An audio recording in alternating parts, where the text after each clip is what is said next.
Wilfred Campbell was a Canadian poet, writer, and a civil servant in Ottawa. He was born in Kitchener, a city in Ontario, on 1861, where he grew up being the second oldest of 5 other sons. He grew up ending up with Mary Louisa Bell and started to have 3 daughters and a son. He was taught in schools near Wyerton until 1880, where he headed to University of Toronto. Finally, in 1883 to 1885, he enrolled in theological school in Cambridge. William wrote 5 books of poetry, Lake being the most popular one as it explained his devotion towards nature and his point of view of God. And without further ado, William Wilfrid, The Winter Lakes.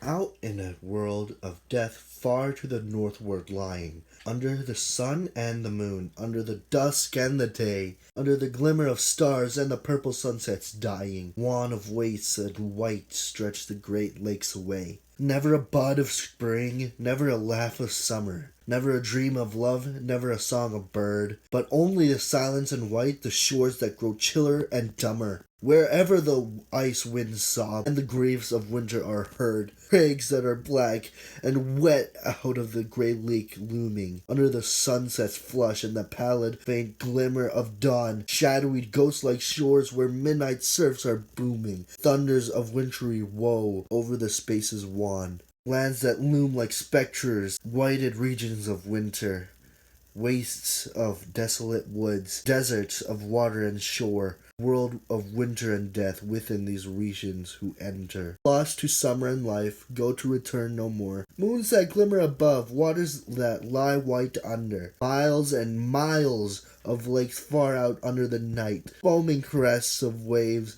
surfs that shoreward thunder. Shadowy shapes that flee, haunting the spaces white. Lonely hidden bays, moonlit ice-rimmed winding, fringed by forests and crags, haunted by shadowy shores, hushed from the outward strife where mighty surfs is grinding, death and hate on the rocks, as sandward and landward it roars.